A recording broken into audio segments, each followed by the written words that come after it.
den kelen-kelenna bɛɛ lajɛlen tɔɔrɔ ni degun bɛ maa min kan walasa bɛɛ lajɛlen k'i sagona sɔrɔ a la a ka nɔgɔ dɔ ma k'i sen bɔ i kɔnɔkɔrɔ ka na nin kɛnɛ in kan nka i b'a sɔrɔ a ma nɔgɔ dɔ fana ma ka wuli ka bɔ ala sigilan kan an bɛ don min na i ko bi nka a bɛ se ka arajo lamɛn tant que karamɔgɔ ninnu bɛ yan u bɛ fɛn minnu di a bɛ bɛɛ lajɛlen nafa i bɛ so i bɛ kɛnɛ kan i bɛ yɔrɔ o yɔrɔ hali ni b'i ka baarakɛyɔrɔ la bɛɛ lajɛlen bɛ se ka lamɛnni kɛ o kama an y'a kanu k'a kɛ direct arajo la karamɔgɔw bɛ fayida o fayida di nin kɛnɛ kan bɛɛ lajɛlen ka se k'i sagonata sɔrɔ a la o la an tɛna kuma caya dɔw den an bɛ kuma barani di a yɛrɛ ma a ka maaw bisimila ɔ karamɔgɔw bɛ yan an ka baara in an ka ninnu don nin cogo la yanni minnu bɛ kɔfɛ olu ka kɛnɛ sɔrɔ dɔw den i bisimila.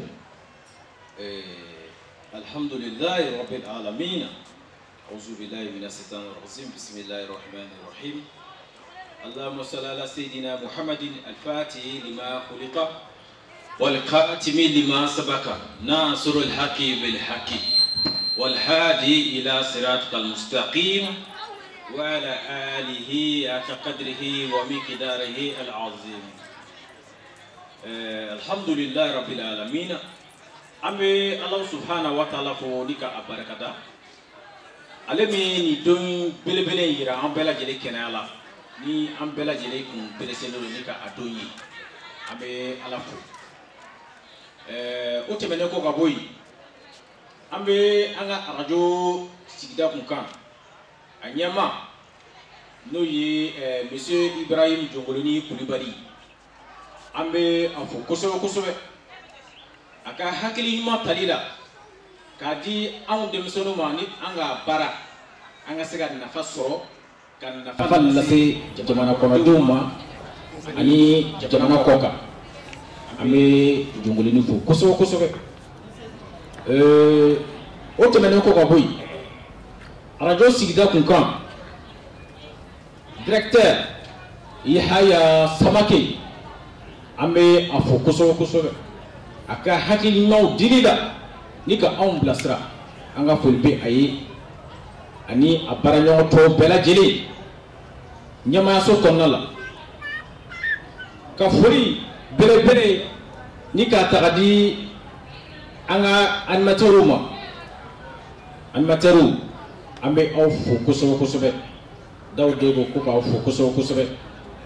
aw ka cɛsiri la ka d'a kan anw de ye fa kelen ba kelen ye hukumu kɔnɔna la n bɛ aw fo aw ka cɛsiri la aw ka mɔgɔ dɛmɛ na aw ka mɔgɔ ladon na kɛnɛ kɔnɔna na daw de fɛ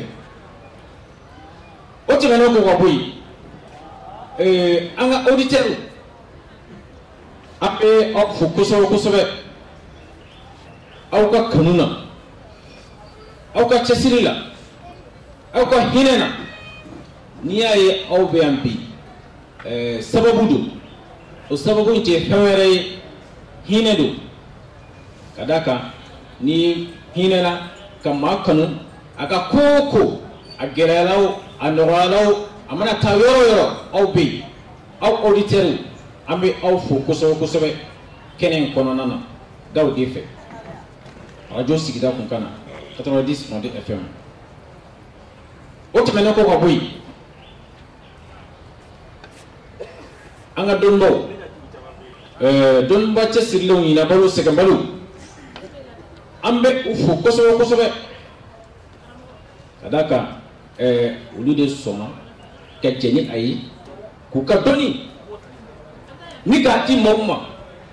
fi sabilillahi maaw ka se ka u yɛrɛ nafa ni a ye diɲɛ ani lahara o hukumu kɔnɔna la an bɛ bɛɛ lajɛlen fo kɛnɛ in kɔnɔna na ni kɛnɛ hɛrɛ kɛnɛ don ni kɛnɛ bonya kɛnɛ don ni kɛnɛ hɛrɛ kɛnɛ don fɛn fɛn sera nin kɛnɛ kɔnɔna na alhamdulilayi an bɛ ala subhanahu wa taala deli a ka bɛɛ lajɛlen ka sababu bɔ nin kɛnɛ kɔnɔna na ni ala ka jɛ ye ala kɛra muhamadu kanu kosɔn a bonya kosɔn sɔli ala rasuli jama n bɛ aw fo techniciens arajo sigida k'u ka techniciens an bɛ u fo kosɛbɛ kosɛbɛ kɛnɛ kɔnɔna na ka taa se an ka lakanabagaw ma an bɛ u fo u ka cɛsiri la n'i y'a ye anw hakili sigilen don diɲɛ ko bɛɛ sababu de ye an ka lakanabɔ an bɛ u fo kosɛbɛ kosɛbɛ kɛnɛ kɔnɔna na daw de fɛ radio sigida kun kan na 90.2 FM o kun kɔnɔna la an bɛna an ka dɔnnibaw wele donc u ka bonyamasegin o papier dili an bɛna na o daminɛ ni ala ka jɛ ye ni an ye dɔnniba min wele plateau sanfɛ o tigi ka bonyamasegin n'o y'a a ka diplôme dili ye an bɛ o kɛ kɛnɛ kɔnɔna na donc an bɛ dugawu kɛ kɛnɛ in ala k'a sigi hɛrɛ la k'a wuli hɛrɛ la jama n bɛ aw bɛɛ lajɛlen fo nin waati in na aw salamu alaikum aw salamu alaikum n tulo t'aw la dɛ n tulo tɛ aw la la ilaha illallah la ilaha illallah la ilaha illallah ni ko la ilaha illallah ale ye kumakan min ye o de ye alisilamɛya donkan ye donc ni a bɛ a fɔ aw kan ka fɔ ni farifoni ye k'a fɔ ni wasa ye k'a fɔ ni waso ye la ilaha illallah la ilaha illallah muhammadu rasulullah sallallahu alaihi wasallam bon aw fɛn fɛn ye nin fɔ tan aw bɛ sigi de aw ni ala cɛla aw bɛ fɛn dɔ sɔrɔ aw dusukun kɔnɔ caman galo alhamdulillah ala ka bɛɛ lajɛlen ka laɲini sabati ala kɛra muhamadu kanu sababu ya kɔsɔ sɔli ala rasuli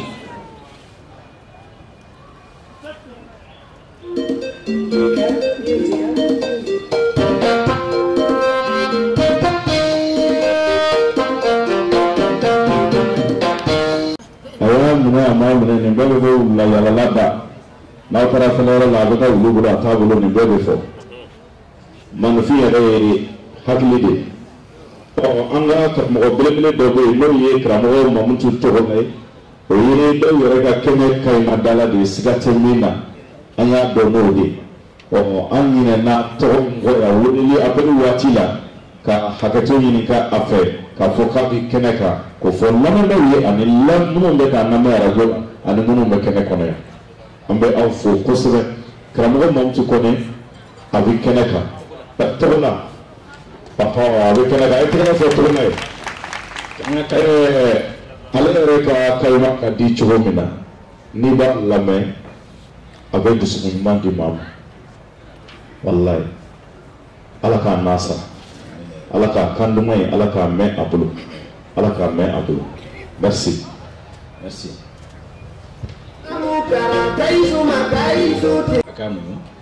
o ko kɔnɔna la an bɛna baaraw daminɛ an bɛna an ka dɔnniba min wele nin waati in na ne ka bonyamasegin kɛ o ye k'a bisimila o ye an karamɔgɔ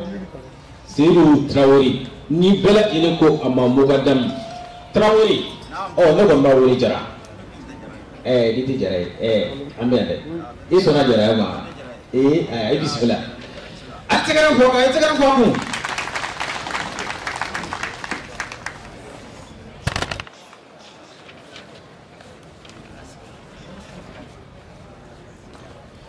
o tɛmɛnen kɔ ka bɔ yen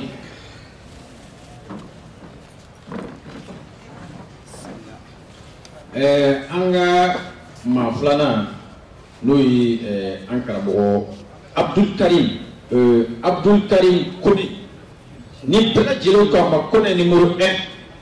général a tɛgɛrɛ fɔ a ko Kone numéro 1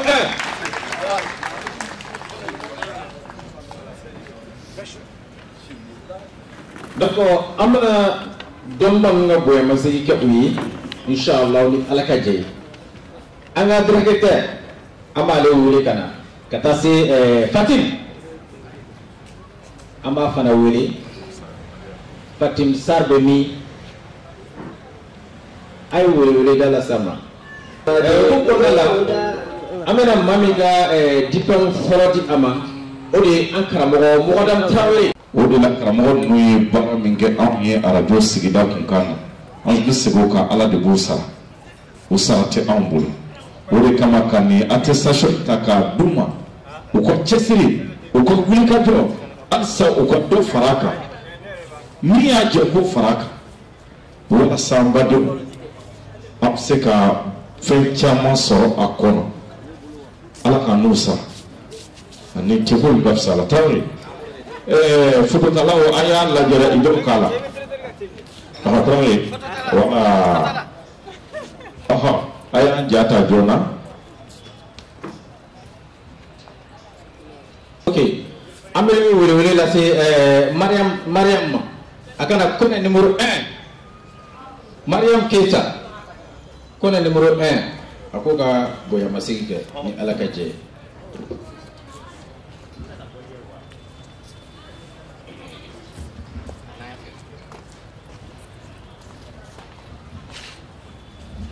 Mariam Keita ale de bɛ kɔnɛ numéro 1 ka bonyamasegin a ta station dama kɔnɛ k'i ni ce i ka baara ɲuman na. A tɛgɛrɛ f'a ye san caman ka maaw mɔgɔ ɲɛ i ni ala cɛ jama minnu bɛna kɛnɛw kan a bɛ se ka nafa sɔrɔ caman fana ye nafa sɔrɔ a la denko hami wariko hami furuko hami Mariam yɛrɛ filɛ sisan a kɛra premier ministre ye ala n'aw sababu alhamdulillah. Ok kɔnɛ i sigi merci beaucoup. Mariam yɛrɛ kɛra directeur général ka premier ministre ye n ka cɛ radio la cɛ kɔnɛ aw ni ce dɛ donc an ka taa. O hukumu kɔnɔna la donc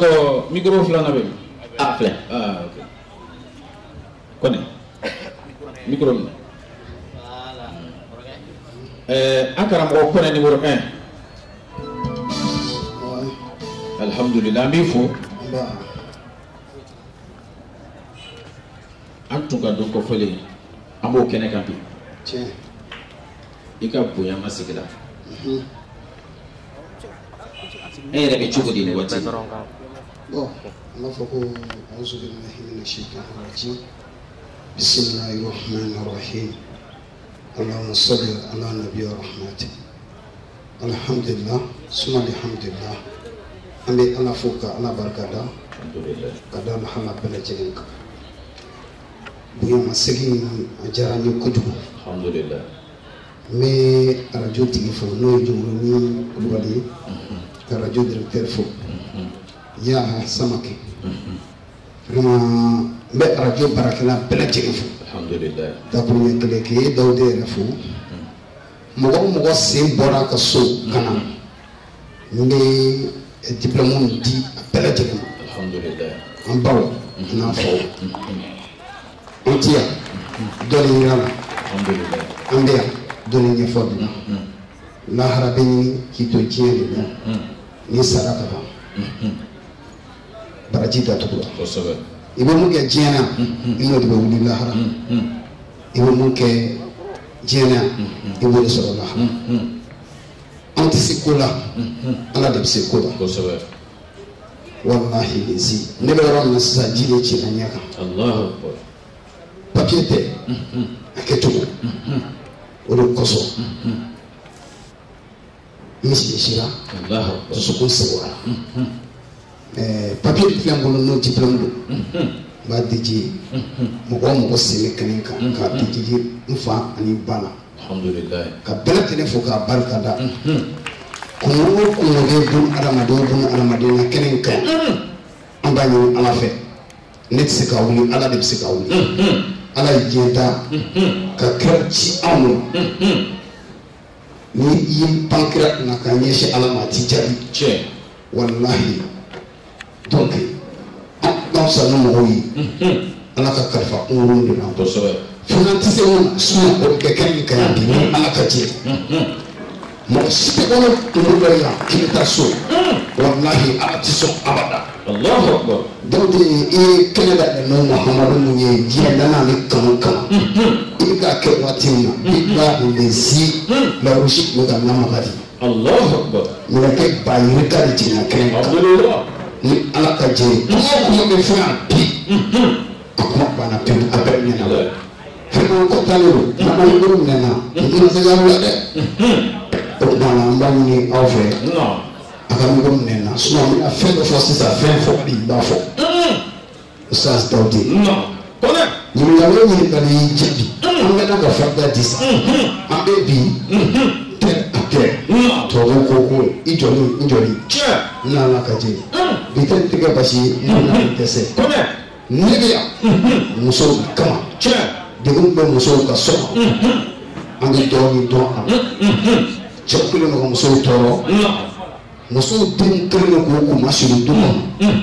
wallahi an bɛ yan o de kama degun bɛ an baw kan ka se ka wuli ka bɔ yen n'ala ka jɛ ala an b'a fɔ ko k'an bɛ waati kunkolo min assalamu alaikum. wa alaikum salam wa rahmatullahi ta'ala wa barakatuh. Kɔnɔ min fɔ alhamdulillah an bɛna i ɲininka fayida fila la. an bɛ i ɲininka fayida fila la. alhamdulillah. Kɔnɛ a fayida fɔlɔ o de ye tabatiyada. tabatiyada nafa jumɛn de bɛ a la. Allahu akbar. Inna lillahi wa inna ilaihi raji'un. Dawdi ni ɲininka tabatiyada la. tabatiyada a bɛ kuranɛ kɔnɔ. tabatiyada nafa tɛ se ka fɔ ka ban. a bɛ mako ɲa a bɛ mako sa. tabatiyada n'an ko k'an bɛ kuma a kan waati bɛ na dɔgɔya na mɛ n bɛ fɛn kelen pe dɔrɔn d'i ma tabatiyada kan juguya sira kan n bɛ tila k'a d'i ma nafa ko sira kan. Dawudi tabatiyada n'i b'a fɔ sisan muso n ka di den kan quoi. muso n'i sirannen don ko banamisɛnnin bɛ den na i bɛ ka kɔrɔ boli ka kilebi boli i bɛ fɛ den ka ɲɛnamaya kɛ fo ka taa sa mɔgɔ ka dabali kana s'a la sibaga kana s'a la jinɛtigiw kana se ka don a la yiri dɔ de bɛ yen u b'a fɔ a ma ko tɔmɔnɔ asafurula tɔnkɛ ŋɔni b'a la donc i bɛ cɛmannin don i bɛ kuru 3 de bɔ a la ni musomannin don i bɛ kuru 4 bɔ a la i bɛ na don daga kɔnɔ ni musomannin don i bɛ tabatiyada sɛbɛn siɲɛ 4 i b'a nasi k'a kan tobi i b'a kɔ la i b'a min n'a y'a min k'a fa i b'a lada n'a sunɔgɔra ka n'a lawuli n'a kunu n'a yɛrɛ fo ka taa sa sibaga tɛ s'a la jugu tɛ s'a la maa si tɛ diɲɛ kɔnɔ mun bɛ s'a la ne ko ten a tɛ falen ni cɛ don i b'a sɛbɛn siɲɛ 3 ka nasi k'a kan o fana kelen don mɛ dɔw de ale tana mun ye n'a den tɔnkɛ don don o don o y'a tiɲɛ ye n'ala ka jɛ tabatiyada bin habi dɔw de nana n'a nasi n y'a f'i ɲɛna mɔgɔ bɛ se k'i kali k'i tɛ mɔgɔ dabali mɛ mɔgɔ ka n'i kali ko mɔgɔ t'i dabali a nasi ale nana ye ni ala ka jɛ n bɛna fɛn dɔ f'i ɲɛna kan n y'a f'i ɲɛna ko non e ka dɔgɔnin kelen na 2 heures de temps kelen pe ka tabatiyada. Mɔgɔw k'a lamɛn dɛ a bɛ ka nasi min fɔ nin ye a bɛ sɔrɔ régie la mɔgɔw k'a lamɛn ni mɔgɔw b'a la i cogo fɔ. ni mɔgɔw bila ka sɛbɛnni kɛ a bɛ tile 7 bɔ an bɛ ka sɛbɛn. Dawudi n y'a f'i ɲɛna n ka tefɛri ɲɛ kelen ne bɔra mɔgɔ min na a b'a ɲɛ kelen di mɔgɔ ma 200. Dawudi fɛn t'i bonya kɛnɛ ma kɔ n'i ko ko ala kama dɔrɔn i bɛ sɔrɔ ka mɔgɔ. kosɛbɛ. Dawudi n nana n'a nasi n y'a d'i ma n bɛ fɛn 2 f'i ɲɛna la. Dawudi n'o cɛ n'i bugurijɛ tɛntɛn k'i bolo fa siɲɛ 3 ka k'a nasi la kana kɛ nɛgɛmafɛn kɔnɔ k'i kɔ la. Dawudi i bɛ yɛlɛ k'i jɔ fara dɔ sanfɛ n'i koko kelen pe k'a la. Dawudi a dɔɔnin bɛ se ka min n'i y'a min diɲɛ kɛmɔnɔ n'a kɛra i kɔnɔ dɔrɔn i kɔnɔ bɛ boli ti foyi ɲɛ i bilen a tɛ se k'i faga quoi. Dawudi n'i ko a la o kɔfɛ ni danfɛn dɔ taali sigi k'a sonsori k'a bɛ dabali k'i tɔgɔ la bilahi a bɛ sarika bi a bɛ sa. mɛ n bɛ mun fɔ mɔgɔ ye kana ko waati min na mɔgɔw ka ca du kɔnɔ kuma dɔw la hali den dɔ bɛ bɔ i la i t'a sɔrɔ i ka ko man d'a ye n'i y'ale ko ji ma n'o mɔgɔ min y'i ye dɔrɔn c'est comme i y'a bon a b'o kɛ n'i ka juru ye mɔgɔ la a dɔɔni kɛ ji la k'i kɔ a la i ka dɔ sigi n'i ma se k'a tan ka bɔ i ka taa wari ɲini n'a tigi ɲɛ da i kan a b'a bɔ ka d'i ma n'a sɔrɔ a ko k'a ta di hali n'a kɛra kama nin kɛ dɔw da a b'i ka wari d'i ma marhaba Dawudi kuma mai da kelena karamɔgɔ minnu bɛ kɛnɛ kan ne bɛ ngwan kɛmɛ kuru fila ka yafa ɲini k'u fɛ ka yafa ɲini u fɛ alhamdulillah jama ka ca kosɛbɛ bi tɛ kuma don in ne fɛ quoi bi ye mun don in ne fɛ baara don mɔgɔ ye fayida caman di arajo kosɛbɛ an nana n'o fɛn ye an b'o de fɔ kosɛbɛ sinon ne kɔni kun ko bi de nimero ka di auditeurs ma fɛn min bɛ yen u k'a fɔ an wuli ka b'u la quoi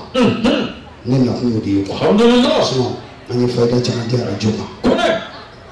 dɔw de ye ne nakun yɛrɛ ye kosɛbɛ kosɛbɛ i y'a faamu alhamdulillah mɔgɔ mɔgɔ den bɛ gulɔ min k'a bɛ min fɛn jugu ala na kɛra kama nasi dɔ bɛ i bɛ a kɛ nɔnɔ la n'a sera jogotigi kɔnɔ a b'o jogotigi mɔgɔ ka lamɛn dɛ a nana ni nasi dɔ fana ye maa minnu n'olu dɔrɔn ta u bɛ sigati min a bɛ tiɲɛ ɲini a bɛ manamana ko de kɛ voilà a y'a lamɛn ni maa minnu mako bɛ a la n'u taara ta u ka se k'a kɛ cogo dɔ cogoya min na a bɛ ka a nasi filanan de da a bɛ k'a kofɔ nin a ye tabati a da ta fɔ donc a bɛ ka gulɔ fɛn min dɔrɔn min fɛn o fɛn bɛ yen nɔ ko a bɛ mɔgɔninfin bɔ i dabolo kan hali mɔgɔ bɛ sigarati min ala na kɛra kama a ka dɔɔnin kɛ ji la a ka tɛmɛ fɛn ka kɛ nɔnɔkɛnɛ la a ka tɛmɛ a tigi gɔnɔ fɛ ne tɔgɔ tɛ ne fa tɔgɔ tɛ ne fa tɔgɔ tɛ ala tɔgɔ don bilahi ni zi a bɛ jɛ o fɛn kɔ a b'o kɛ dɔw tɛ yen o kɔfɛ n'i ye siritigɛlan dɔ d'i ma siri bɛ diɲɛ fɛn bɛɛ ye dɔw tɛ yen a y'a lamɛn a bɛ ka siritigɛlan fana fɔ tabati a da ta ni maa minnu mako bɛ a la o bɛ se ka se régie la donc minnu fana ye dɔrɔgu ta ni mɔgɔ mako bɛ o fana na o bɛ se ka se régie la danni fɛ inshallah mi fɛn jugu ta kɔni siritigɛlan dɔ bɛ n bolo n nana n'a ye n m'a fɔ n ko siritigɛlan ma na arajo in na mais ne man d'a la n'o ɲɔgɔnna delila ka na arajo la n'i y'a kɛ tile 3 n'i ma fɛn y'a la ala n'a kɛra kama n'i ye sudaranti yafa i ma. Allahu Akbar a bɛ ka siritigɛlan fara fɔ ko ne numéro 1 ka siritigɛlan ustaz dɔw tɛ yen i bɛ fɛn dɔ ɲini i bɛ jɛnɛkisɛ mun na ka bɔ a kala la n'i ye jɛnɛkisɛ mun na ka bɔ a kala la i bɛ jɛnɛkisɛ bila tasuma la n'i y'a bila tasuma la n'a bilenna i b'a ta k'a bila minɛn dɔ kɔnɔ i bɛ nasi in dɔ kɛ ji la i b'a bila jɛnɛkisɛ in kan e ka sɔrɔ i ka farilafini bɛɛ bɔ i bɛ fini biri i kɔ la k'i wusu a gasi la nasi in a tɛ mun a tɛ min n'i y'a kɛ n'i yɛrɛ dara sunɔgɔ la tiɲɛ don nkalon don e yɛrɛ b'o dɔn a tɛ falen o n'ala ka jɛ ale b'i bolo ne bɛna fɛn fitinin dɔ f'i ɲɛna daw karamɔgɔ nali ɲɛ ne bɛ fitinin min dɔn jama jɛnna ka wusulan min dilan wusulan camanba de nana arajo in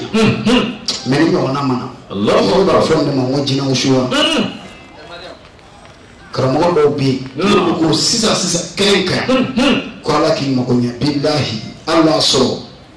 i tɛ silamɛ i k'i kafiri de ala k'i mago ɲɛ n'ala ko ala bɛ se k'i don jahanama kɔnɔ diɲɛ na ala bɛ diɲɛ d'i ma bilahi karamɔgɔw bɛ karamɔgɔ in na yan mun y'a to ala ta la o bɛɛ Allahu Akbar ne ala ka jɛ yanni olu ka nali cɛ ne bɛ fɛn fitinin de fɔ wusulan in mɔgɔ min bɛ k'a yɔrɔ bɛɛ boli ka kɔrɔ boli ka kilebi boli ka bani boli ka baba boli a ma cogo sɔrɔ a ka ko la o k'a jija o ka dɔ sɔrɔ wusulan in na Allahu Akbar i b'a tila tilayɔrɔ 3 kelen i b'o bila ji la parfɛn y'i diya i b'o k'a la i bɛ to k'a a bɛ ka wusulan min ko fɔ nin ye a ye hakili to a kɛcogo la ni maa minnu taara ta yaasa u ka se k'a utiliser u ka nafa sɔrɔ a la donc n'i ye kilancɛ bila ji la tɔ kilancɛ 2 i bɛ mun bila ji la n'a y'i diya i bɛ parfɛn k'a la n'a y'i diya yɛrɛ i tɛ parfɛn k'a la n'i sera ka odeur kɔn ka ban a banna n y'a f'i ɲɛna n ko nkalon mun bɛ dɔɔnin na ne ka ala deli ye k'o de bɔ a la yanni n ka saya cɛ parfɛn kuru o ye nkalon de ye Allahu Akbar parfɛn tɛ dɔwɛrɛ ye kasatigɛlan kɔ depuis kuntigi depuis Idrissa Nabila Idriss ne ka waati nasi de parfɛn nana diɲɛ kɔnɔ a tɛ san 500 bɔ a t'o bɔ parfɛn ko ye nkalon de ye parfɛn ko dɔrɔn donc de n kana fɛn dɔ mun a kasa tɛ tɔɔrɔ quoi pas ça là abana non ni parfait yi soro ibo kala ni ma parfait yi soro kana parfait kala ibam Allahu akbar fitini ibi doni ta tola ibi doni ka tasma na ibi bul nyigi non iye mo ke jila ibi bulu ushola billahi o bul mara na fulu be chidi Allahu akbar mo mbe ka commerce ke adoni ka film bulu ko ma ka sirika botiki donala non mo dona ka teme aduguma awaji be do tigi ma kana no mo tan non soro mo tan be na ka sangi ka botiki la billahi ibana ko shati ke bisala ga so amada fa mo ko Allahu akbar ale be jama de woni mo dona ko ka tagabo jata Allahu mo tan alhamdulillah fali me da usula nai non kaba ko usulando parce que kuma fo ka tere ada usulan ko ma chano ala mo gon garsiga na na kra kama ni munya na ibafo ora na ko usulan no fe ala to gon usulan no fa se ka fo ka ba dawde mere bulo ko usulan no e munyi kra anya akwa non karamo kana na fo ki bi mangutu ke quoi on te mangutu ko am to ala ma quoi alhamdulillah est-ce que fa dawde nya fi na papier do be mbuga papier clé nya ko dimdima muso mi be ki tsari yala dawde na e finido ni nya tubuka busa ba ko na ibu do ni nyini ka bla akono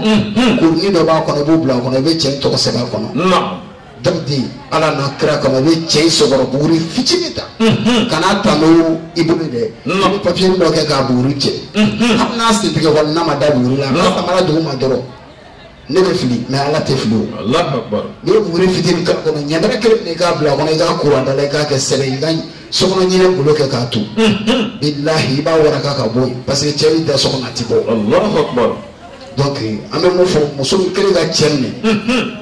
kana na chen man traité non so ide mo ke nta su do ala kan bla jeni kisho amina ya rabbi donc de seben no so mo ko fana bi fereke lambe bako ko hagato non kuma nya fodo tajwate men ba fo chola hakili mo ba famu ni mo ma famu yiji daga dawde ni ga ba nya fina non musula do ibo ka kono ka buga ke sele ni ya do na ta ferika yola ibe ferifen be ferika ba hala mena ni ko ki ba feri mo bi so mo ko sa wallahi Allahu akbar aboke non ha bismillah ladon hakili mo ba famu so so non sigatala dawde aboke dawde non seben bi fe chama Allahu akbar mais comment do bi olu foli man ko antan sanfo mais mo mi mo go bi papier na soro mo go bi fen na ba be fi alhamdulillah parce que ko radio avec radio la direct là oh vraiment nga makoro fan be so ko no bu ka nyame oh comment do bi a foli man ko parce que no blessé la bagate mo la iga mo ga be ke sudo o sabe na fi na kuma sudo la mais ko so ko kuma sudo fo ala kana kuma sudo do amina ya rabbi dawdi non ni ga ni be yoro ankara mo ko ne numéro 1 du général donu bela jele jera ka usla mi labe a usla me kene la ibolowa usula me kene ka alhamdulillah kum mo ko ke la usula me kene ka donc ni aya soro amane Daniel fi ni makmun mo ko be ala o se wulu ka se Daniel fi inshallah ni ala ka je usula me kene alhamdulillah am se ala soro na ka je dawdi tulubara do be mbulo ya dawdi mo ko binani ma ni fe ala kama kana te mo kan tulubara ni mi fe fla finyana la tulubara bi Allahu akbar man diado na musulmani ni mo de ka kolonge ke misra ka ndaga ka garifima ni garblima ga jema soro ka sira chela na iklinan ke be gari bo chela ba tutulina ni tulisi ko na musu ebe sigi tulubara siglam ka kulunga tulubara wala bena wallahi Allahu akbar ti mo to fiye jibi do be mali na nya do ma dara ko ko no kala sira na tulubara ni billahi tulubara ni na nai mais shen alka ka masika gani soka na kana ne tulubara bi mandiake ina mo mo kama bo mo nyana bo fitin do bi tigala ibanga na mi ga mo ni tulula muso mi ko ka che banu ko warba bo ko a cɛ ka wari kumaniya ma a bɛ taa n'a ye so kɔnɔ ala kama ne balimamuso kana deli i jija dɔrɔn a bɛ so kɔnɔ waati min na i ka tulibara in ta k'a da ɲɛfɛ i k'i ka fini bɔ i k'i ma i ka tulibara ta k'a bila yen n'o kɔfɔlen na mun na Dawudi e bɛ yen ne bɛ yen n'ala ka jɛ a tɛ kɛ basi ye k'a ne bɛ gɛsɛ a tɛ kɛ dama kɔ a tulibara in bɛ n bolo yan n'ala ka jɛ n bɛna bɛɛ d'i ma n'ala ka jɛ balimamuso dɔ ye sɔrɔ sisan k'a ɲininka ko kalo labɔ kɔtigɛbali b'a la o kɛnɛ ka yan ko ne ko a kana sɛbɛnni yɛrɛ kɛ gindo numero 2 a donna kɛnɛ kan alhamdulillah ko ne ko a kana sɛbɛnni kɛ Dawudi kaba a mago bɛ kaba min ɲini bɔnmɔsi dɔ b'a la u b'a fɔ ma ko kaba bɔnmɔsi ala na kira kama k'a dɔɔni ɲini dɔrɔn ka bila bɔti kɔnɔ ka sisi ani tigɛ fara k'a fila sisi ɲɔgɔn fɛ n'a y'a kɛ tigɛkisɛ fila bɛ bɔ tigɛ min kɔnɔ a k'o fa mugu la k'a da ka ji kɛ k'a min i y'a faamu Dawudi ka ɲɛ fila kɛ selaga fa ji hakɛ la a k'i kɔ a la n'a miniti 30 k'o kɔfɛ a ma jɔ bilahi n bɛ santi dɔɔni kuma fɔ n'o dabali duuru a k'a kunsigi fara ɲɔgɔn kan a nu a k'a tigɛ a k'a sisi a k'a kɛ nɔnɔ kɛnɛ la a ka to min a k'a dɔ kɛ k'a seji minɛ o yɔrɔnin yɛrɛ la a y'a kɛ yɔrɔ min na a bɛ jɔ yen n'ala ka jɛ Dawudi o de ala sago ni ɲɔgɔn b'i bolo se ka kɛ alhamdulillah kɔnɛ an ka foli bɛ i ye waati na dɔɔni kɛnɛ kɔnɔna la Dawudi fɛ arajo sigida kun kana 90.2 FM i tun ye wusan ko fɔ ni an tun y'a sɔrɔ an tun bɛ fɛɛrɛ kɛ k'a lase régie la i b'a sɔrɔ sisan a bɛ sigiyɔrɔ la ni ala ka jɛ n b'a ta sisan ka di o kun kɔnɔna la an bɛ kuma barantɛŋɔ an karamɔgɔ Tarawele la o la tako filanan inshallah donc an bɛ segin fura ninnu kɛcogo kan tuguni n'ala ka jɛ kɔnɔ inshallah ni ala ka jɛ kɔnɛ kuma ma fɔ ko salamu alaikum wa alaikum salam wa rahmatullahi ta'ala wa barakatuh shukran an ka foli bi Madame Traoré alhamdulillah i ka bonya masigi kɛri ye i ka diplôme filɛ n'i bolo inshallah e ka diplôme dile e ma e ye mun n'o santi i yɛrɛ la أعوذ بالله من الشيطان الرجيم بسم الله الرحمن الرحيم الحمد لله رب العالمين الرحمن الرحيم مالك يوم الدين إياك نعبد وإياك نستعين اهدنا الصراط المستقيم صراط الذين أنعمت عليهم غير المغضوب عليهم صلى على سيدنا محمد الفاتح لما أغلق والخاتم لما سبق الناصر الحق بالحق والهادي إلى صراطك المستقيم وعلى آله حق قدره ومقداره العظيم يا همة الشيخ اهدر لنا بهذا المهدر والتات في نظرة تأتي لنا بظفر الحمد لله رب العالمين ثم الحمد لله رب العالمين دوري يني علمي كنا الجلاني أبنا نما الحمد لله me abinya mo fo no jono kulubali directeur ya sama beko na baraka nyon bela jeni anan la me ma chama musuma mu bela jeni fo alhamdulillah ani karamo fa fa na kenen ka ndem bro fla dan ko karamo fla da tuma ya fa ni bela jeni fe nyani na ala tarawe ni ngal ni gana ko ma seri jarani abunya namma alhamdulillah karamo fa fa na kenen ka ya nyake kunya ka se ubela jenima ubela jenga duwo ke islama chamana musumai ni kenen ka ubijane ngwana tawre ko sebe abela jeni kan ba kere mbe yira le ko ne muraen ifene papel kunya da ko aka duwo ke ni ayen kan ala kama to mina wala kama kere ni ne se ni kenen ka ma fo ka barkada kan la ba chamana musuma bela jeni fu dawde ni ngani gena o jabe ni ala sabi sawo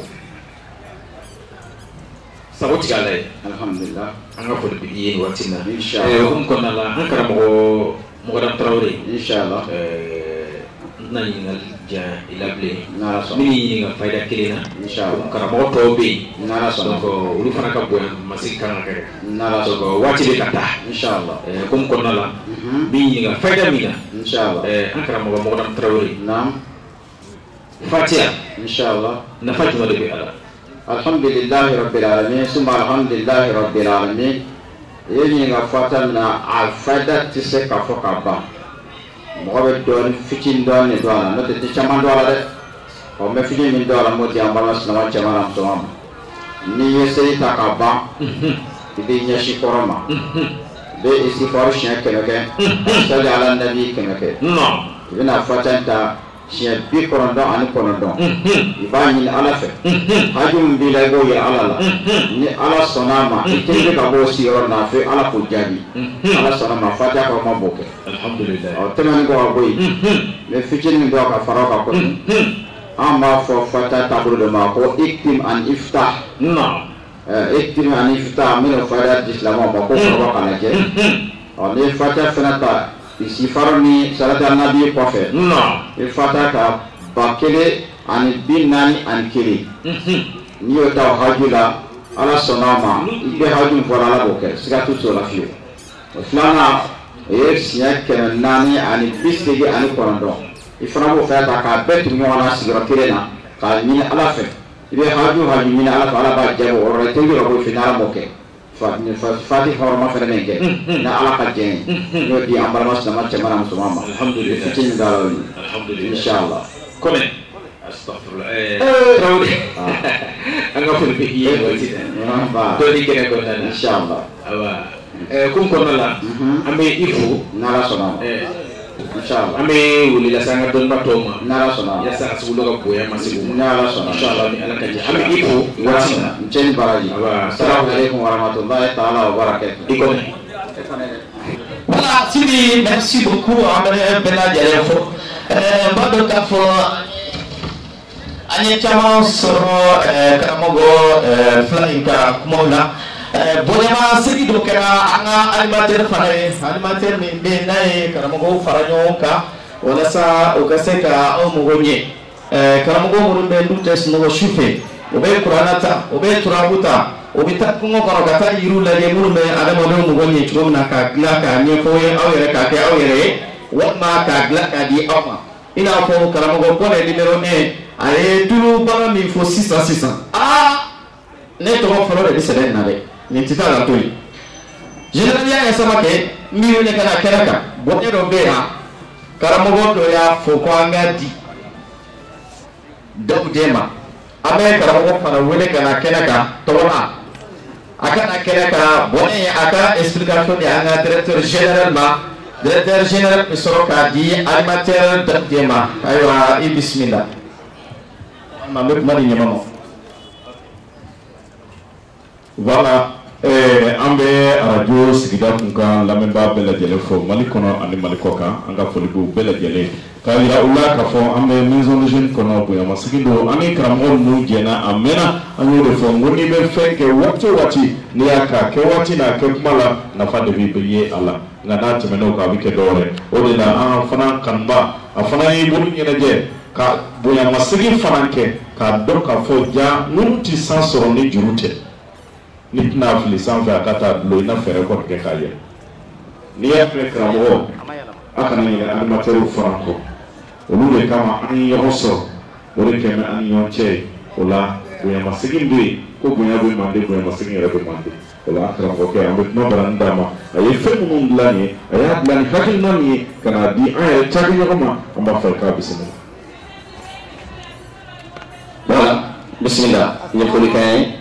تابلون مثل أني كتاب الربوبية بسم الله أعوذ بالله من الشيطان الرجيم بسم الله الرحمن الرحيم اللهم صل وسلم على عين الرحمة الربانية والياقوتة المتحققة الحائطة بمركز الفهوم والمعاني والنور الأقوى من المتكونة العادمي صاحب الحق الرباني البرك اللطيف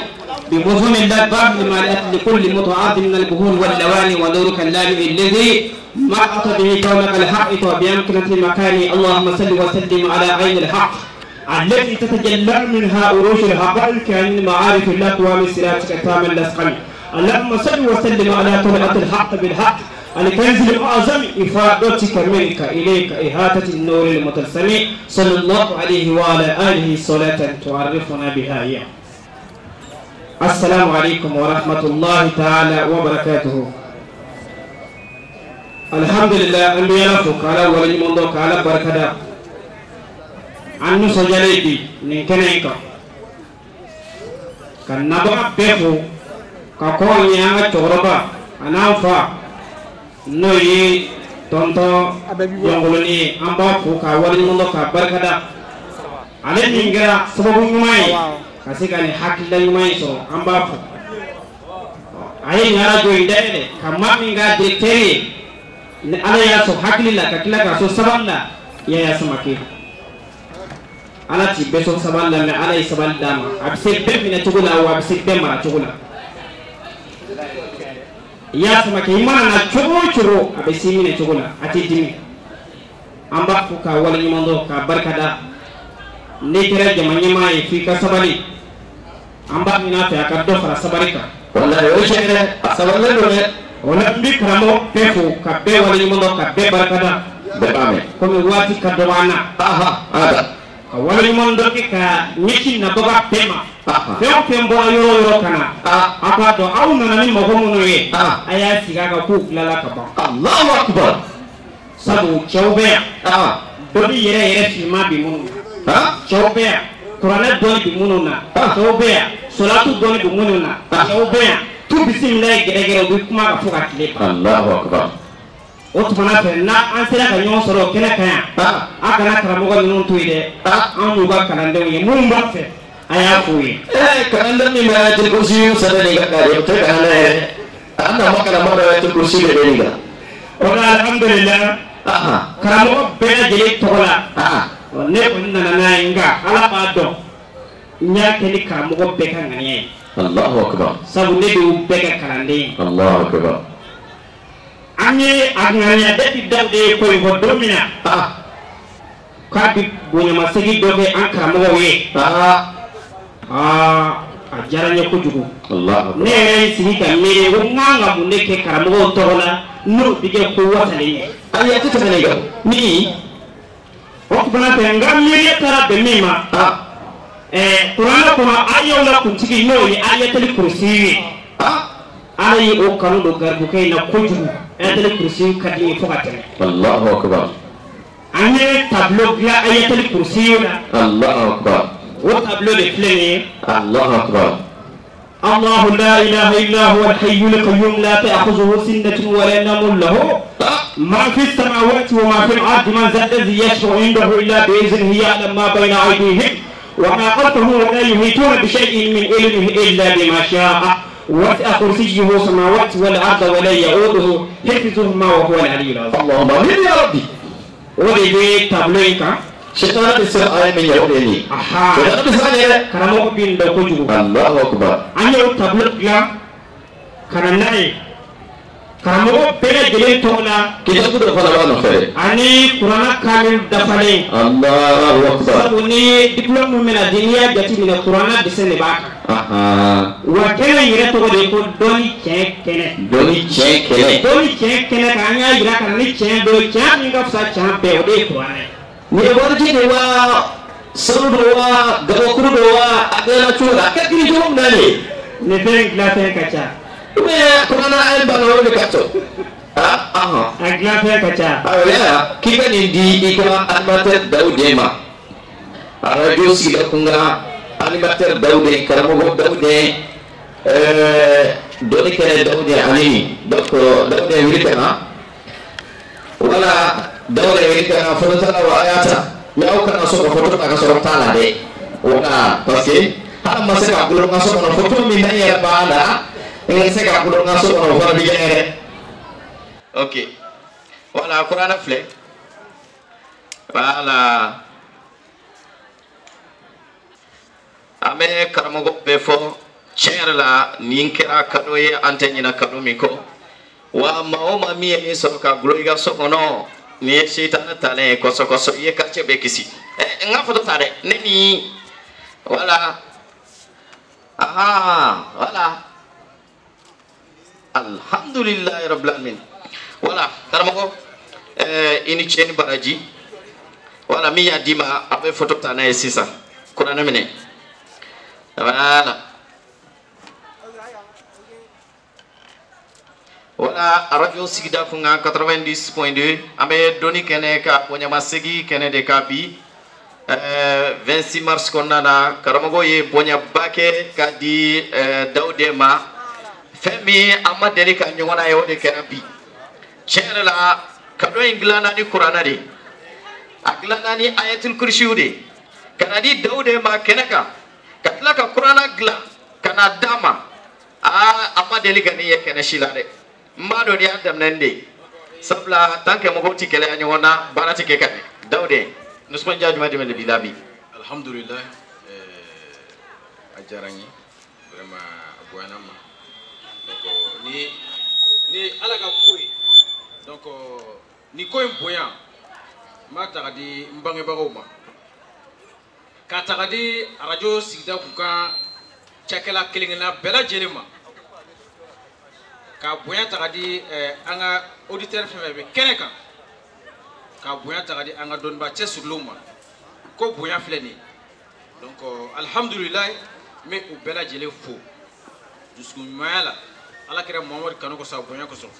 bidon ye dombaye mais ala barkada chere la bo a jarani ko so vraiment moi mi bela jele fo voilà donc ame kuma segi karamogo ma sananga kenabla dam iski bismillah merci beaucoup alhamdulillah ni ala tanu karamogo aywa ola alhamdulillah o bonya toy dowere amu di imaturi iko di Daude ma o ya nyero ka faso ka ladai saosa sungar araba laba anga makorobo bi ningla mai ga nen bi la chewo na ya tege dai kuna bi dugu ma Allahu akbar ibadi Daude ma che misa kamina awa mine alhamdulillah rabbil alamin ko bonya bala meitate voilà merci beaucoup Laila Dangatassa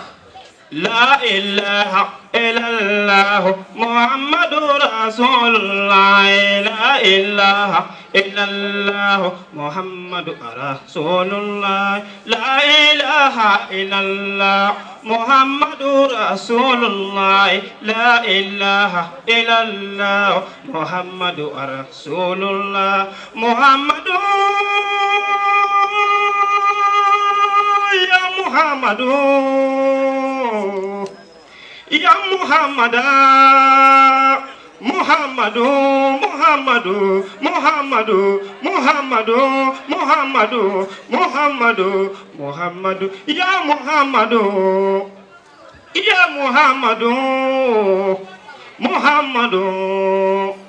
Bubakari terege Sidina Muhammadu Umaru terege Sidina Muhammadu Ali terege Sidina Muhammadu Usmana terege Sidina Muhammadu La ilaha illallah Muhammadur Rasulullah sallallahu alaihi wasallam. Alhamdulillah. Merci beaucoup. Me kuma mbolo kadiyaw pema.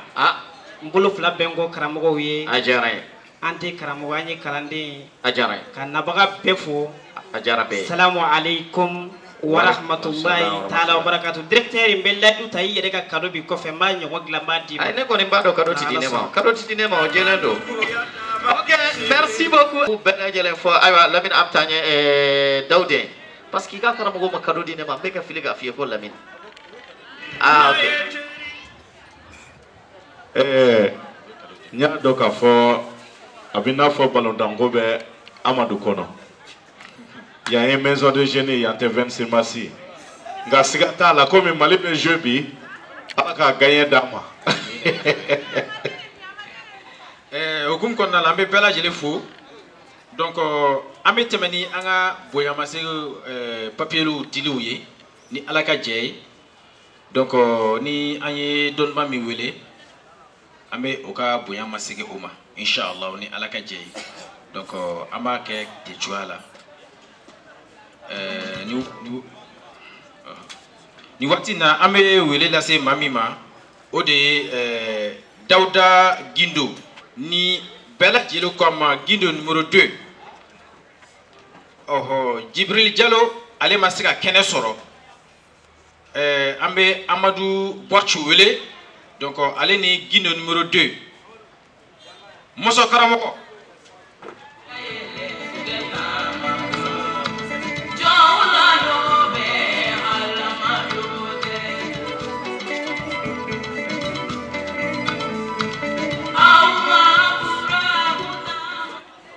Guindo numéro 2 attestation minadama Guindo numéro 2 ani Amadou Karamogo Amadou ote alhamdulillah Fatim Sar bemi Fatim Sar ka gere kana jona bismillah anga nyama muso Fatim Sar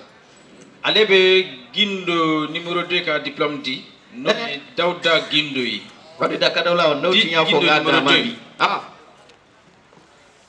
no tinya fo ga dama bi op me ka ko ekene voilà Amadou Maiga alebe borsi tadi wadi da kadawla sino no tinya fo ga Guindo ta so ma Guindo mana Mariam be kan do ga Guindo no fe ko ne faado ka sora masekene ka afle ne nakada ka Guindo numéro 2 bismillah Guindo numéro 2 après wili kam jo pour que photo ta ka zakata voilà dogono Guindo Fatim itege magala aka photo ta souvenir do voilà Guindo numéro 2 ko ini che ini bara kike che sir ko sebal saka dama de mo gonye ala e dunia mundima ikakla sani angata nyon soro lara ankara mo Guindo numéro 2 ere nyabe jamana ko sebal donc a jatebne jamay sigi choko laje jati yedon bay mudo kakay kana ke jamay bi alhamdulillah jamay laje alhamdulillah bafo mina fayda dodi tem yesri tigelal badi bi sri kele banga mo mine mo bere ta do o mina ke tuga mi Allahu akbar donc mina sri tigelal fi qur'ana kono donc wallahu yasmuka minan nas na qur'ana hayadu wallahu yasmuka minan nas nama min sadaka sebe shebi woro ani woro Allahu adadula ka aka sena buguri ke ka ke nasina abako fu saba Allahu akbar ay do kazo ta ka sen nawo ni ko bale do fe na siri bota ay oye siriti alhamdulillah na oye siriti gele hadi sisa na sirika mbagi turabla bismillah ebe seke musata na iba sebe shen keme ta alinani na oye burana resu da na ya sebe keme ta alinani na ebe wulu sen buguri de kala wulu sen buguri anani be dondoni kala na ba ke nasinya alhamdulillah tasma kami de shedi kala na tasma yin fagara ka boy be sarbanta ka boy ibi zoro ka nasi ko no do tele shu tele Allahu akbar ay usado kan ti foya mimbe wulu ay fenti foya mimbe wuli na ne yake wulu baldo ala bi jabi Allahu akbar bi foya de nuna ay nu keren na ka ke mo hoyi ka ke on yere yi ka do ka fo kere yere la ni bisa ka mo ma gonya Allahu akbar na mi ya ala ka baraka do ala amina ya rabbi inshallah bismillah ya kara mo Guindo numéro 2 na ekana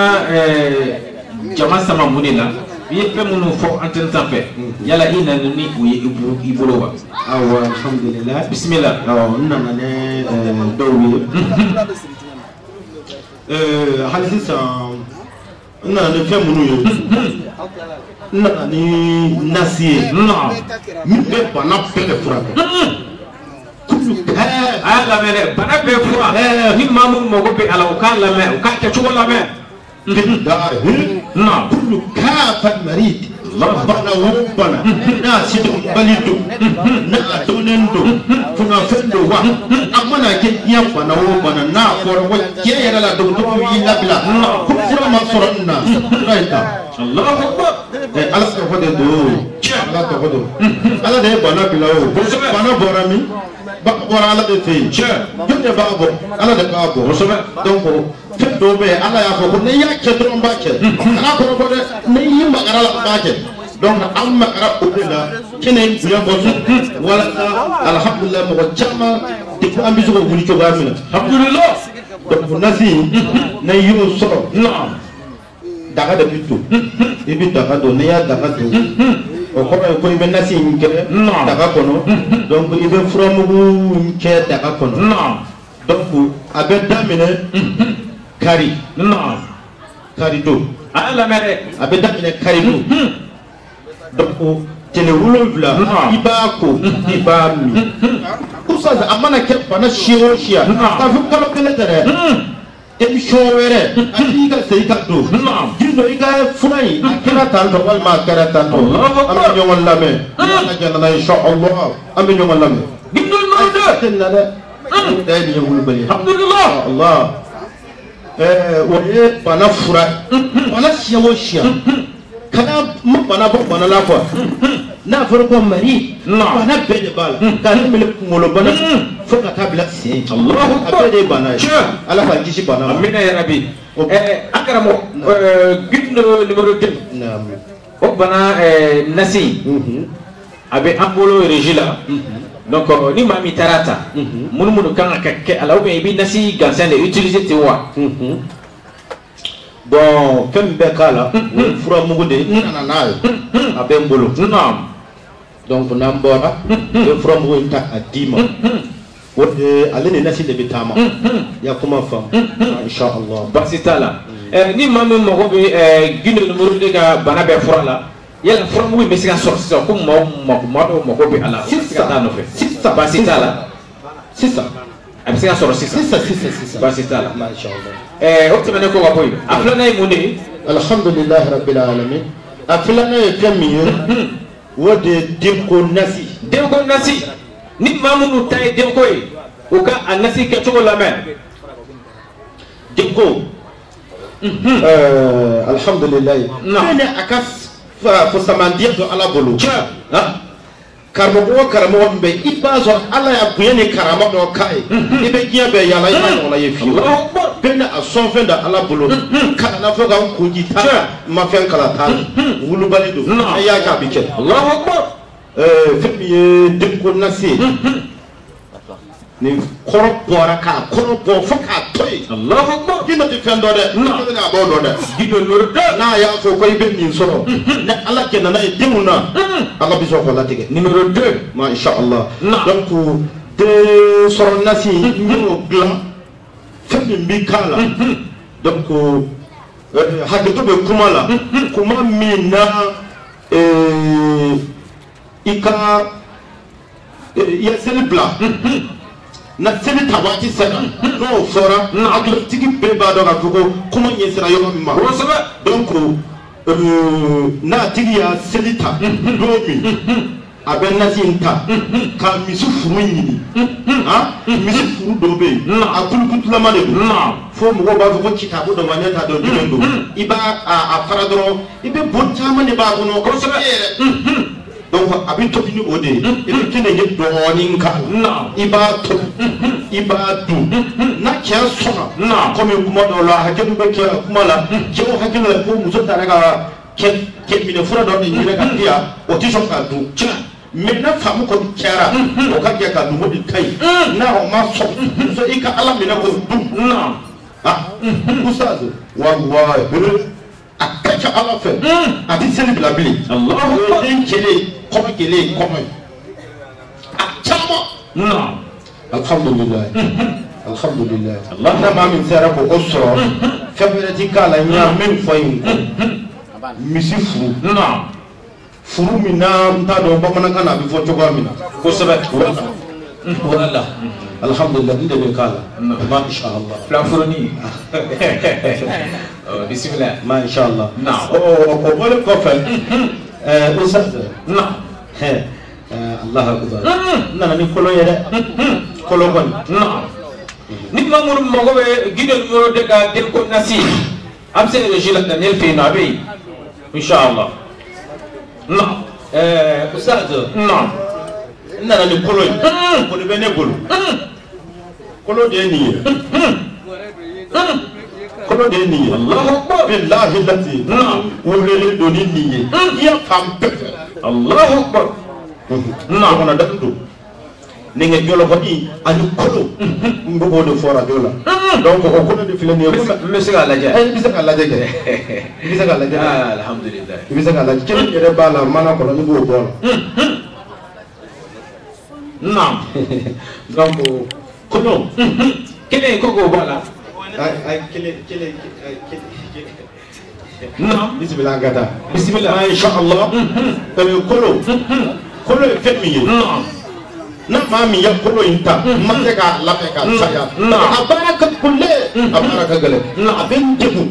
a baarali bɛ mɔgɔ degun mais kolo in fɛn o fɛn kolo hajati duniya fɛn o fɛn n'a mago b'a la diɲɛ kɔnɔ e bɛ daga fitinin de ɲini bɔgɔdaga fitinin donc i bɛ situlu de san k'a caya donc i b'ale bila situlu caman ye situlu b'a duguma situlu b'a sanfɛ donc i b'a to yen haki o haki n'a nana i ma yalɔ mɔgɔ n'a siranna i bɛ boli ka taa setigi dɔ de la setigi ye ala de ye mais ala kɔfɛ setigi wɛrɛ bɛ yen o donc n'a siranna i bɛ boli ka taa maa min kɔfɛ donc i bɛ boli daganin na i bɛ taa i ka daga dayɛlɛ i bɛ kolo in bɔ donc n'a ka di ye i b'a kɛ sɛbɛnden n'a ka yɛrɛ kana kɛ sɛbɛnden a bɛ cogo min na kulukutu mais ale kɔni tiɲɛ yɛrɛ la a mara yɔrɔ kɔni tɛ yɔrɔ wɛrɛ ye tulu baara in kɔrɔ donc i b'a bila tulu in kɔrɔ donc n'a e mago bɛ fɛn o fɛn min na bari n t'a kɛ ni yɔrɔ kɔ ka a ɲɛlige yɔrɔ n'a mago bɛ fɛn o fɛn min ma i b'a bɔ tulu la tulu in na n'i ka haju ye k'a mara i bolo ustaz a ka ca ala fɛ i y'a bɔ don min na o don bɛ se don bɔ waati o waati o b'a sɔrɔ i ka haju ɲɛna i ka haju ɲɛna i b'a segin i y'a bɔ yɔrɔ min na gindo mɔrɔ ayi a ma kɔrɔbɔ fiyewu Allahu akbar kabini an ye baara daminɛ n ma deli ka nin ɲɔgɔnna baara ne kun bɛ nin baara Côte d'Ivoire o tun b'a fɔ ma ko baara karamɔgɔ yanni k'a fɔ mɔgɔ gindo numéro 2 n ka tɔgɔ kɔni ye baara karamɔgɔ de donc baarakɛlaw bɛ nin dilan 20 ani kɔ ko tɛ t'a la ne ko tɛ t'a la billahi i t'a ta fɛn kama kuru ne m'a f'i ɲɛna wa ne yɛrɛ y'a dilan ne min y'a dilan ne y'a dilan ka essayer ne yɛrɛ kabara la ne yɛrɛ kabara la est ce que ne yɛrɛ bɛ nin dilan gindo numéro 2 lazi tellement que fɛn ka Allahu akbar mais ma se ka caman de dilan den 6 donc n bɛ se ka fɔ ko den 5 donc kolo kɔni filɛ nin ye inshallah den 6 de bɛ yan dɛ awɔ den 6 bɛ yen cɛ o ye cɛ ye denba marraine n y'a ta n'a ŋaniya ye mɔgɔ bɛ mɔgɔ kanu ka sɔrɔ walahi ɲɛ ma da a fiyewu ustaz donc n y'a kɛnɛ ŋaniya ni ale ye a ka essayer a ka don kɛnɛ na a ka kuma cɛ yɛrɛ la i y'a min di ne ni la ale de y'a la n'a ka d'a ye a ka daminɛ bi Allahu na ala sɔnna inshallah a bɛ ala de yɔrɔ y'a la la marraine a ye bonya filɛ Allahu akbar a tɔ den 5 ni maa minnu mago bɛ a la u ka se Daniel fɛ yen nɔ a ka ca dɛ den 5 de don nka ale kuma bɔlen 2000 ye kɛnɛ in de don 2000 ni maa min mago b'a la u ka wuli ka se Daniel fɛ yen inshallah naam alhamdulillah ustaz ninnu ni labɛn 3 n nana ni o de ye ma se ka na ni fɛn ye dɛ ninnu sago sɔrɔla n bolo nka ninnu tasuma kami dɔ n'i y'i tɛgɛ da la i b'a bɔ a la siga foyi de t'a la ayi siga t'a la fiyewu mais an karamɔgɔ gindo numéro 2 e nana e yɛrɛ ɲɛ bɛ jama na e b'a dɔn den 5 ka dɔgɔ den 5 ka dɔgɔ dɛ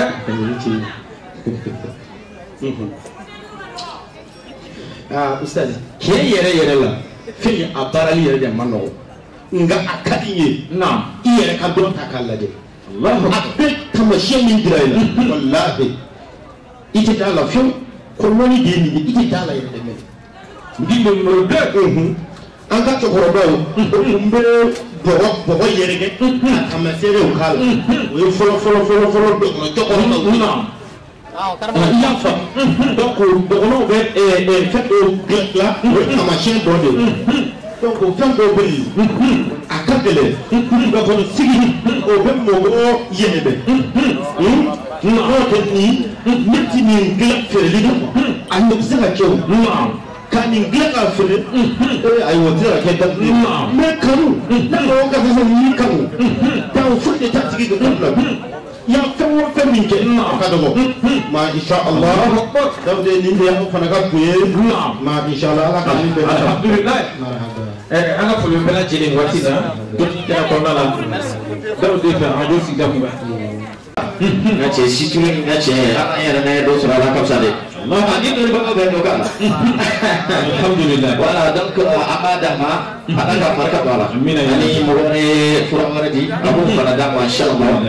Dawude an ka tɛmɛ o tɛmɛnen kɔ ka bɔ yen an bɛ an karamɔgɔ Bacho wele Musa karamɔgɔ kɛnɛ kan Mɔsɔn karamɔgɔ an b'a wele ka na kɛnɛ kan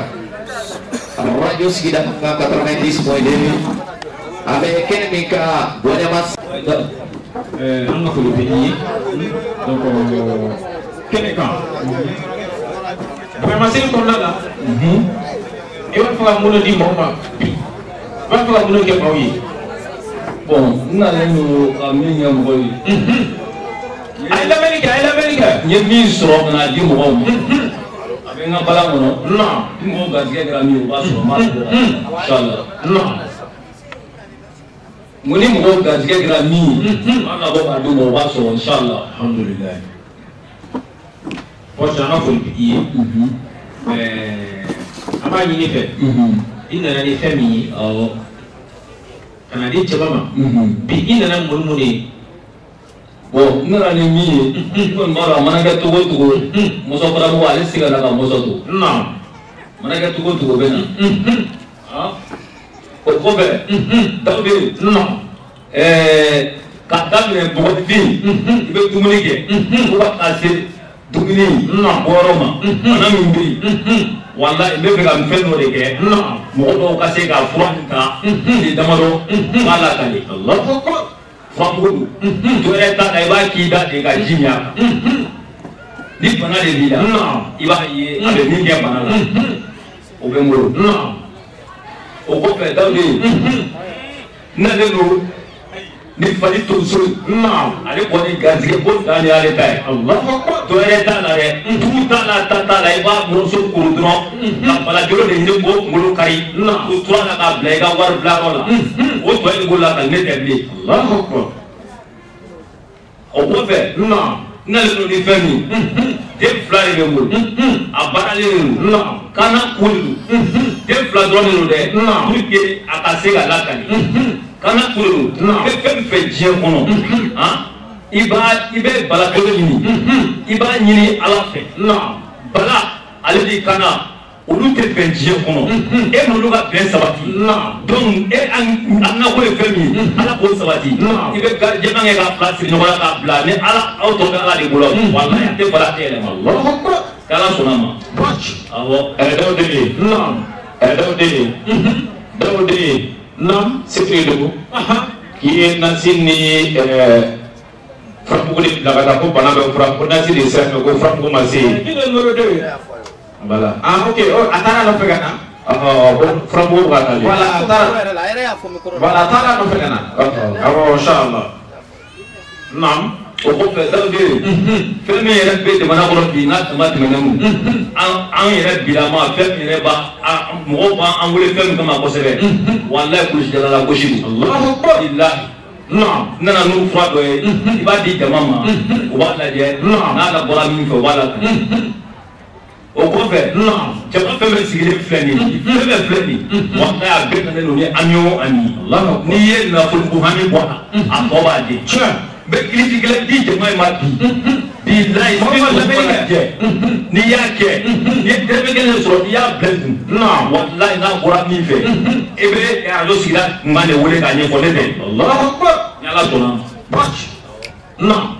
Dawude n ye min sɔrɔ ka na di jama ma o de ye nin alhamdulillah an ka foli b'i ye awɔ n bɛ kilisi kelen di n wele ni ma di dɛ fayida fila lamini ko fayida fila d'accord kilisi ye jumɛn de sini sɔgɔma i ye wari fɔlɔ min sɔrɔ min deli Ala kama yanni i ka bila i kun a fɔ ko tu bisimilayi suruku tigɛ tinba tigɛ a bɛɛ ye don fɛn kana bɔ ne ko Ala ne ko a kira Muhamadu n'i y'a sɔrɔ wari in na bila i kun sini n'a bɔra min fɛ bilahi i b'a lakale a tɛ fɛ ne ko tu bismillah tu bismillah suru tinga timba dinge abedo fena go ne ko ala ne ko akira muhammad Allahu akbar ko dawdi billahi wa nafruhu ma bana alhamdulillah wallahi Allahu akbar faida plan mo mun be ko du ka diplôme blanc la akon ja kana se mo che kana se ka diplôme bari billahi fa inu no ni do ka diplôme fa se ba ba do ko fo una ika tata ko ta te fala tena Allahu akbar kana do ti man kiri ro ta billahi ba ti man kiri masa karamo le san tan julle ga le ge ne ga so poli siga to mar la che te mi aka ay du so ne so pola do ya tele kishi Allah ma du le asala mo blanye ta ta mo ba billahi Allah ke fala tena ma wallahi musa karamo wallahi